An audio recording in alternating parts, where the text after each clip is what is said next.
Now, I hope that Robert Jenrick, the Immigration Minister and the Tory MP for Newark, can hear me. Robert, thank you very much for joining me this morning. Now, I know you've been writing about this in the Telegraph, but do migrants have a right to complain about the conditions that they're housed in hotels when they're seeking asylum here? Well, Camilla, I'll always try to treat economic migrants and asylum seekers with dignity and decency, but I'll never put the interests of migrants above those of the British public. And in this case, the Home Office offered perfectly good accommodation to asylum seekers in central London, and some, for a short time, said that it didn't meet their requirements. But I'm pleased to see that common sense prevailed, and most, if not all of them, ended up using the accommodation. We've got to stop using hotels altogether, reduce our reliance on them. The only sustainable way to do that is to stop the boats in the first place and secure our borders. But for as long as we are using them, we've got to get value for money for the taxpayer. But they're complaining about 2 metres not being enough space for 4 migrants. I mean, they may have a point there. Would you like to overnight in a 2-metre squared space? Well, we'll always meet legal obligations, and there are space standards in hotels and other forms of accommodation. But we have to get value for money for the taxpayer. It is wrong that we're spending £6 million a day on hotels.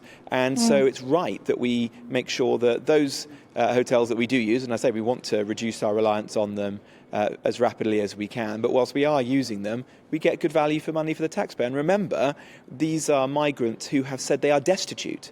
They've said that they have absolutely nowhere to stay, no friends, no family, no money, and the taxpayer is stepping up and providing them with good quality accommodation and board and lodgings. And so, I think those migrants are wrong to protest and say that they deserve to have single bedrooms with ensuite bathrooms and so on. And I'm pleased to see that common sense seems to have prevailed in this case. The idea of all of these migrants flooding into hotels across the UK is the government's fault, really, isn't it? I mean, there's an astonishing figure today suggesting that you're still to process the asylum claims of 17,000 Albanians. What on earth were they doing coming to this country claiming asylum in the first place when they're coming from a safe country? The whole reason why this has happened, as far as GB viewers and listeners are concerned, is because the government has completely lost a grip on this issue. No, that's not a fair analysis.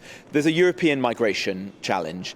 There are millions of people on the move around the world, and all European countries are facing very large numbers of illegal migrants. I've just been in France, in Italy, and then in North Africa, in countries like Tunisia and Algeria, and the challenge is very great. But that is why we need to take the kind of robust action that we are. And we have put in place, in the last 6 months, under Rishi Sunak, Suella Braverman and myself, one of the most comprehensive and robust plans of any major European country. We've signed 2 important agreements with France. There's going to mean more interceptions on the beaches. In fact, 33,000 illegal migrants have been stopped on beaches in France in the last year alone, a 40% increase on the year before. We've now got a gold standard returns agreement with Albania. That means there are now weekly flights sending people back to Albania.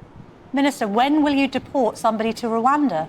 I mean, you say that you've got this gold standard. That's not how it feels from the voters' point of view. They feel that there's a lack of control of our borders. They're worried about the legal migration figure of 606,000 when David Cameron put a cap on numbers at 100,000. So it's not a gold standard. It's great that you've been jet-setting around to see and share best practice, but when are we going to see migrants deported to Rwanda? Can you give us a date? Well, we'll get those flights going to Rwanda as soon as we get through the courts. When will that be? And we're getting the bill through Parliament. Well, I can't give you a date because we don't know when we'll hear from the courts, but I'm very pleased that the High Court resoundingly supported the government's policy, said it was legal. All of those people who said it wasn't were proven wrong. The Court of Appeal have heard our case. We're waiting for their judgment. We will get those flights in the air as soon as we possibly can. And the bill that I'm piloting through Parliament fundamentally changes the system, because you can't just tinker with this system. It is, today, there is flagrant abuse of the system. We need an entirely different one. And the system that we're building is one where if you come illegally, you will not be allowed to stay here. Can you put some figures on it then? There were 45,000 people coming in illegally across the Channel last year. What number should that be reduced to? And on this 606,000 legal immigrants, what should that number be capped at? Well, on illegal migration and the boats, we've been as clear as possible. We said we want to stop the boats. We want to stop people making these crossings. So will that figure be to zero next year? We're taking action on every possible front. Well, I want to stop the boats. I mean, that is what I'm working day and night on with the Prime Minister and the Home Secretary. We want to stop people making these dangerous and unnecessary crossings, and that's why we're taking action diplomatically with the new bill that's going through Parliament. That's why we're boosting funding for the police. That's why I was in North Africa this week, so we're getting the National Crime Agency to be smashing the gangs before people get anywhere near the UK. And on legal migration, it is far too high, and I want to see it come down. Illegal migration on this scale is unsustainable. Well, we've said very clearly that we want to see it fall. I want to see it fall substantially because it's putting pressure on housing, on public services, on integration, and businesses, although of course we need to show flexibility, need to be helping British workers to get into the workplace, to help people to train and get the skills they need rather than reaching for the easy lever of foreign labour. So are you happy to have a cap? Committed to doing. Are you happy to have a cap, and what should it be?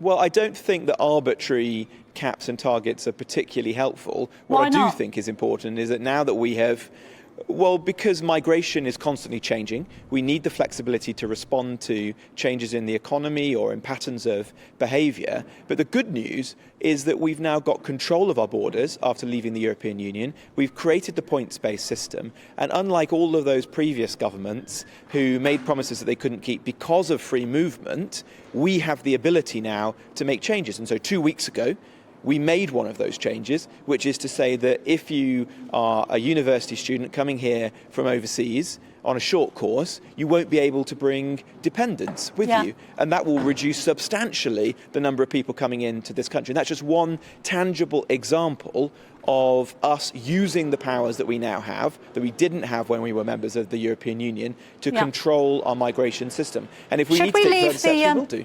Should we leave the ECHR? One of our People's panellists, Justin, wants me to ask you that question. Well, the bill that we're piloting through Parliament is compatible with our international law obligations, so I hope that we'll be able to get those flights off to Rwanda and address this issue within the current framework. But look, we've said that we'll do what's necessary to stop the boats because the public want us to secure our borders. And the international frameworks that were created after the Second World War are now out of date and need to be renewed and reimagined for an age of mass migration. That's what the UK is doing. We are a leader in this field. We've created our Rwanda policy, and other governments, including in Europe, are looking to it with interest and seeing that the UK is taking very robust action to tackle this problem. Minister Elon Musk, the head of Twitter and indeed Tesla, has described the Telegraph story talking about the counter-disinformation unit spying on lockdown critics as terrible. Do you agree with him? This needs to be investigated, doesn't it? Well, I believe in free speech. I don't believe in governments or other people clamping down on the ability of individuals to speak their mind on the issues of the day. Why was the government sanctioning social media companies to silence those who were critical of lockdown? Well, as I understand it, the story isn't correct, and that this unit did not take action against any individual, that there was a very clear policy that no journalist or politician should ever be monitored. But that didn't happen, did it, Mr. Jenrick? Because we had a situation where David Davis had given a speech talking about the efficacy of face masks, and Facebook took it down without any justification. We've got social media companies constantly monitoring output and making arbitrary decisions about perfectly legitimate journalistic stories. So what we've got is an over-monitoring of free speech in this country. That must really worry you as a Conservative. Yeah, I believe in free speech. I want politicians, members of the public, you as a journalist, to be able to speak your mind without fear or favour. As I understand it, this unit within the Cabinet offices did not monitor specific individuals. But on the broader point, we believe in free speech as a government. That's one of the great tenets of this country, and we should always fight for that.